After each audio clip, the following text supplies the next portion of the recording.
ಅಸ್ಸಲಾಂ ವಲೈಕುಂ ವರಹಮತುಲ್ಲಾಹಿ ವಬರಕಾತುಹು. ನನ್ನ ವಿಷಯ ಏನಂತ ಹೇಳ್ತಾ ಇದ್ದೀನಿ ಅಂದರೆ ನನ್ನ ಅಭಿಪ್ರಾಯಗಳನ್ನ ಏನು ಹೇಳ್ತಿದ್ದೀನಿ ಅಂದರೆ, ನೋಡಿ, ಇಷ್ಟೊಂದೆಲ್ಲ ಹಣ ಬಂದಿದೆ, ಇದೆಲ್ಲ ಬಂದಿರೋದು ನಮಗೋಸ್ಕರನೇ.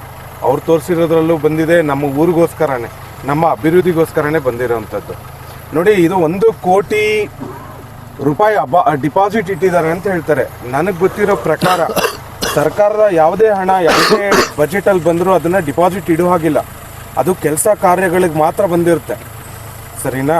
ನಾನು ಇಷ್ಟೇ ಇವರಲ್ಲಿ ಈ ಕಮಿಟಿಯವ್ರಿಗೆ ವಿನಂತಿ ಮಾಡ್ಕೊಳ್ತಾ ಇರೋದು, ನೀವು ಸರ್ಕಾರದ ಹಣ ಬಂದಿರೋಂಥ ಅಭಿವೃದ್ಧಿ ಕೆಲಸ ಮಾಡೋದಕ್ಕೋಸ್ಕರ, ಡಿಪಾಸಿಟ್ ಇಡೋದಕ್ಕಲ್ಲ.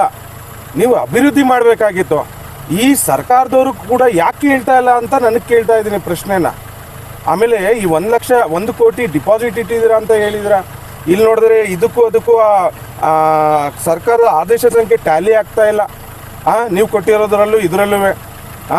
ಇನ್ನೊಂದೇನಂದ್ರೆ, ನಮ್ಮ ಫ್ರೆಂಡ್ಸ್ಗಳಲ್ಲಿ ನೋಡಿ, ಇವ್ರಿಗೆ ನಾವು ಬಹಳ ಗೌರವ ಕೊಡ್ತೀವಿ. ನನ್ನ ಹಳೆ ಸ್ನೇಹಿತರು ಇವರು, ನಾವು ಅಷ್ಟೇ ಕೊಡ್ತೀವಿ ನಿಮ್ಗೆ.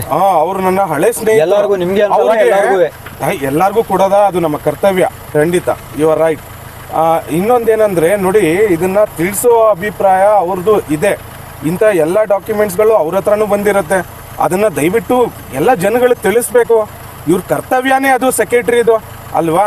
ನಾವು ಇವ್ರಿಗೆ ಏನೇ ಕ್ವಶನ್ ಮಾಡ್ತಾ ಇದ್ರು, ಇವ್ರಿರೋ ಕಮಿಟಿ ಬಗ್ಗೆ ಕ್ವಶನ್ ಮಾಡ್ತಾ ಇದ್ದೀವಿ. ಆಮೇಲೆ ಅವರು ಕೂತಿರೋ ಚೇರ್ ಮೇಲೆ ಕ್ವಶನ್ ಮಾಡ್ತಾ ಇದ್ದೀವಿ. ಆಮೇಲೆ ನಮಗೆ ಅಕ್ಕಪಕ್ಕ ತಾಲೂಕುಗಳಲ್ಲಿ ನೋಡಿದ್ದೀವಿ, ಡಿಸ್ಟಿಕ್ಗಳಲ್ಲಿ ನೋಡಿದ್ದೀವಿ, ಅಲ್ಲೆಲ್ಲ ಎಲೆಕ್ಷನ್ ಮಾಡ್ತಾ ಇದ್ದಾರೆ ಕಮಿಟಿಗಳಿಗೆ. ನೀವಿಲ್ಲಿ 4 ಜನರೇಷನ್ನಿಂದ ಬರೀ ಸೆಲೆಕ್ಷನ್ ಮಾಡ್ಕೊಂಡು ಬಂದಿದ್ದಾರೆ ವಕ್ಫ್ ಬೋರ್ಡ್ ಅವರು. ನಾನು ಈ ಪ್ರಶ್ನೆನ ಸೆಕ್ರೆಟರಿ ಅವ್ರು ಕೇಳ್ತಾ ಇಲ್ಲ, ನಾನು ಕೇಳ್ತಾ ಇರೋದು ಕರ್ನಾಟಕ ವಕ್ಫ್ ಬೋರ್ಡ್ ಮಂಡಳಿಗೆ, ಸರಿನಾ? ನೀವು ಯಾಕೆ ಸೆಲೆಕ್ಷನ್ ಮಾಡ್ತಿದ್ದೀರಾ? ನಮ್ಮ ಊರವ್ರಿಗೆಲ್ಲ ನೀವು ಕತ್ಲಲ್ಲಿ ಇಡ್ತಿದ್ದೀರಾ? ನಮ್ಮ ಊರವರೆಲ್ಲ ಹಕ್ಕಿಲ್ವಾ? ನನ್ನ ಊರಲ್ಲಿ ಭಾಳ ಸ್ನೇಹಿತರುಗಳಿದ್ದಾರೆ ನೋಡಿ, ಊರೇ ಒಳ್ಳೆ ಚೆನ್ನಾಗಿ ಓದ್ತಾ ಇದ್ದಾರೆ, ಒಳ್ಳೆ ಎಜುಕೇಷನ್ ಇರೋ ಹುಡುಗರಿದ್ದಾರೆ ಇಲ್ಲಿ. ಯಾಕೆ ಅವರೆಲ್ಲ ಯಾರು ಇದೆಲ್ಲ ನೋಡಬಾರ್ದಾ? ನನ್ನ ಸ್ನೇಹಿತರುಗಳ ಮಕ್ಕಳಲ್ಲಿದ್ದಾರೆ, ಅವರೆಲ್ಲ ಬರ್ತಾರೆ ಮುಂದಿನ ಜನ್ರೇಷನ್ ಅವರು. ನೀವೇ 4 ಜನರೇಷನ್ ಇನ್ನು ಮುಂದಿನ 8 ಜನರೇಷನ್ ಅಂತೀರಾ? ಇದು ಯಾವ ನ್ಯಾಯ? ನೀವು ಇದು ಸುಲ್ತಾನ್ ಪ್ರಾಪರ್ಟಿ, ನಮ್ಮ ಪ್ರಾಪರ್ಟಿ ಅದು, ನಿಮ್ಮ ಪ್ರಾಪರ್ಟಿ ಅದು ಅಲ್ವಾ? ಆ ಮುಂದಿನ ಜನ್ರೇಷನ್ಗೆ ನೀವೆಲ್ಲ ತೋರಿಸ್ಕೊಂಡು ಹೋಗ್ಬೇಕಾಗಿರೋವಂಥದ್ದು. ನೀವೇ 10 ಜನರೇಷನ್ ಕೂತ್ಕೊಳ್ಳೋದಲ್ಲ, ಸರಿನಾ? ಮುಂದಿನ ಜನ್ರೇಷನ್ಗೆ ತೋರಿಸಿ ಇವ್ರು ಹೇಗೆ ಮಾಡಬೇಕು, ನೀವೆಲ್ಲ ಬಂದು ಕೂತ್ಕೊಳ್ಳಿ, ಇದೆಲ್ಲ ನಡೆಸಿ ಅಂತ. ಆಮೇಲೆ ಜನಗಳನ್ನ, ನಮ್ಮ ಊರಿನ ಜನಗಳನ್ನು ತಗೊಂಡೋಗಿ ಅಲ್ಲಿಗೆ ಯಾವ್ದು ಪಾಳು ಬಿದ್ದಿದೆ ಪ್ರಾಪರ್ಟಿಗಳೆಲ್ಲ, ಅಲ್ಲೆಲ್ಲ ಅವ್ರಿಗೆ ಕೊಡಿ, ಅದರಲ್ಲಿ ಏನು ಡೆವಲಪ್ ಮಾಡ್ಬೋದು ಅಂತ ತೋರಿಸಿ ಅವ್ರಿಗೆ. That is the important, that is the task. ಅದು ಕಮಿಟಿಯವ್ರ ಟಾಸ್ಕ್ ಅದು. ಅರ್ಥ ಆಯ್ತಾ? ಇಷ್ಟು ಮಾತು ಹೇಳಿ ನನ್ನ ಸ್ನೇಹಿತರು ಇವತ್ತು ಬಂದಿದ್ರು, ಅವ್ರಿಗೆ ಗೌರವ ಕೊಟ್ಟಿದ್ದೀವಿ ನಾವು. ಅವ್ರಿಗೆ ಭಾಳ ಗೌರವ ಕೊಡ್ತಾನೂ ಇರ್ತೀವಿ ನಾವು.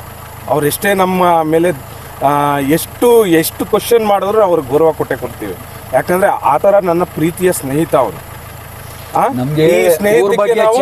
ಇದ್ರ ಬಗ್ಗೆ ನಾವು ಊರಿನ ಬಗ್ಗೆ ಚಿಂತೆ ಮಾಡಿ ಇದ್ರ ಬಗ್ಗೆ ನೋಡ್ಕೊಂಡು ಹೋಗ್ತಾ ಇದೀವಿ. ಇವ್ರಿಗೂ ಕೂಡ ಊರಿನ ಬಗ್ಗೆ ಚಿಂತೆ ಇದೆ. ಊರಿನ ಬಗ್ಗೆ ಇವರೇ ನನಗೆ 2013ರಲ್ಲಿ ಅವ್ರಿಗೆ ಸ್ನೇಹಿತರು ಮಾಡಿದ್ದು, ಕರ್ಕೊಂಡೋಗಿ. ನಿಮ್ಗೆಲ್ಲ ಆಲ್ಮೋಸ್ಟ್ ಎಲ್ಲಾರ್ಗು ಮಾಡಿದೀವಿ. ಅದು ಏನು ಯಾವ ಬೇಸ್ ಮೇಲೆ ಡೆವಲಪ್ ಮಾಡ್ತೀನಿ ಅಂತ ಹೇಳಿ ಬೇಸ್ ಮೇಲೆ. ಅದರಲ್ಲೂ ಮುಜೀಬ್ ಶಾಲಿಮಾರ್ ಅವರು ಇದ್ದಾರೆ, ಅಸ್ಲಂ ಅವರು ಇದ್ದಾರೆ, ಇವರಿದ್ದಾರೆ.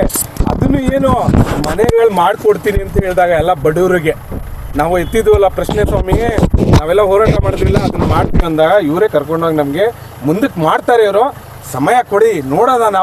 ನಾವೆಲ್ಲ ಒಂದೇ ಊರವರು ಅಂದಾಗ ನಾವೆಲ್ಲ ನೋಡಿದ್ವಿ.